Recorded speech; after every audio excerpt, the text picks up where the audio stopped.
just to feel alive.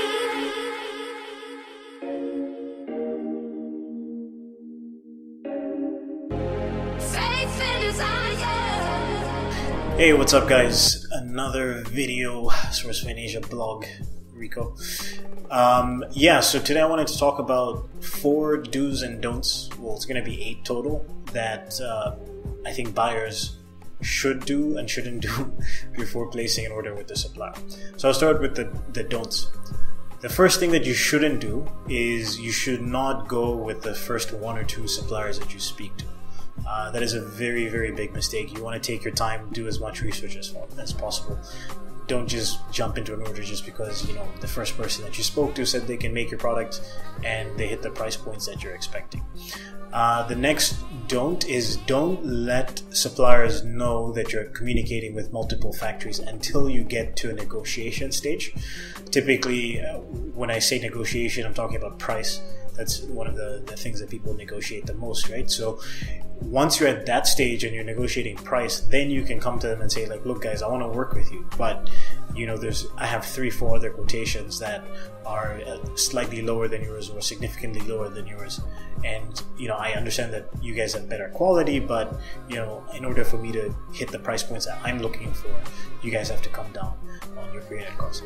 The next don't is don't arbitrarily pay for things that are, you know, things that you don't even understand what you're paying for, right? So like if you're paying for samples and then all of a sudden the factory comes back and says, hey, you know, there's an extra additional $20 for this or $50 for that, try to understand what it is that you're paying for before you pay it. I know a lot of things can seem very cheap, but then they add up, and it's also setting a precedent with the factory where you're just willing to pay for everything. And I'm not saying fight them for every small dollar or whatever, but like just try to understand what you're paying for before you pay for it. The fourth thing is don't rush your orders. This is and I know this is very difficult because a lot of times people are, you know, they get a huge, maybe they pre-sell the product and they get a huge pre-sale and then they need, you know, product by a certain stage, or maybe you're trying to hit the Christmas sales for Q4, right? And you know, maybe you were trying to raise money to place your PO, your purchase order, but you didn't have the money in time. It's just, it creates a situation where the factory might agree to produce your product by a certain date, but then it might end up being delayed anyways. So try to give yourself as much time as possible. And there's always things that you can't anticipate, right? So like if you're placing an order with a factory for the first time or the second time, and there are quality control issues that you want to have implemented into your sales agreement, you know, you might go through a week of negotiations on the sales agreement, and you know, all of a sudden, like, you've lost another week of production, right? So try to give yourself as much a buffer as possible before you place an order with the factory. And then as well, like, there's other things like when the factory has to order raw materials. Sometimes if it's the busiest time of the year, like right now, it takes them longer to get certain raw materials. They might not be able to find certain raw materials. So like all these things can add up to 2 to 3 weeks of your production being pushed back. And you know, instead of you receiving the product in December, now you're receiving it in January or March because of after Chinese New Year, right? So those are 4 don'ts. Do's, I would say, is the first one is very obvious based on one of the don'ts. Do as much research as possible. Talk to multiple factories. You want to have, like, we usually talk to between 20 to 50 factories before we narrow down to the best 3 to 5. I'm not saying everybody has the time to do that, but try to talk to as many factories as possible. Part of it is you learn more about your product from every supplier that you talk to. 2, you're going to get multiple quotations, so you have now ammunition when it comes to the negotiation stage. And then 3, like, there's always like a hidden gem of a factory. Like, you have to compare things like communication, and, you know, communication speed and quality and all that stuff before you move forward with one of them. The next thing is order samples, and not just 1 or 2 samples from one factory. You want to order between 3 to 5 samples from multiple factories. I'm not saying 3 each, I'm saying 1 sample at 3 to 5 factories. So then you have 3 to 5 different samples that you can compare quality and per unit cost and lead times and all that good stuff, and you're just going to make a way more accurate decision when you decide to work with whichever supplier you decide to work with.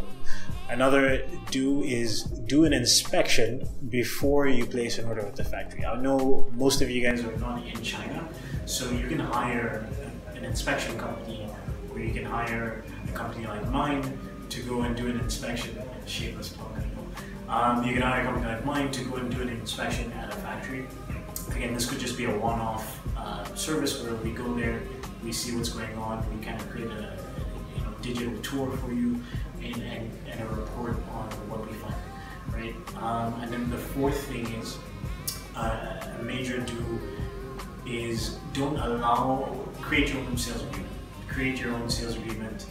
And when I talk about a sales agreement, this is just basically a contract that stipulates what the product is, what the dimensions are, how many units you're ordering, what the per unit cost is, what's the total cost, what are the payment terms, what are the compliance requirements, what is the lead time, what are the QC requirements internally, what happens if the QC fails, what kind of inspections are you doing? Are you doing an AQL level 2 inspection, AQL level 3, 1, how many units will be inspected? What does the product actually look like? You have a picture of the product, and then you have the factory stamp it. So what you do is you take the invoice or pro forma invoice, a PI that the factory sends you. This one is basically it's a basic version of the sales agreement. It will list most of the details that I just mentioned, like the price and the product and stuff like that. You take the information from there and then you add it to your customized sales agreement. And the customized sales agreement, you dictate the quality control requirements, you dictate the compliance requirements. This is stuff that you should know about as a buyer, and don't rely on the factory to tell you what you should be doing. Like, you have to do your own research. The only thing that the factory can tell you is how much they're charging you, how much you need to pay up front, how much you need to pay at the end, and how long it's going to take to make the product, and what the product is. So everything else that's in the sales agreement is up to you to kind of stipulate. And the good news is, I know it sounds dense and it sounds difficult to achieve, but I have a sales agreement template for you guys.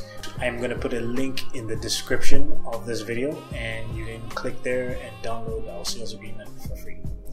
Cheers.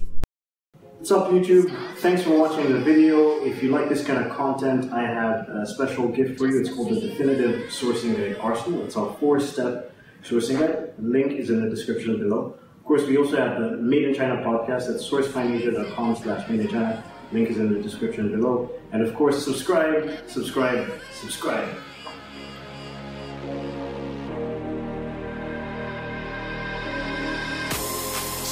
to the water, drowning in your eyes. Silent in the fire, silent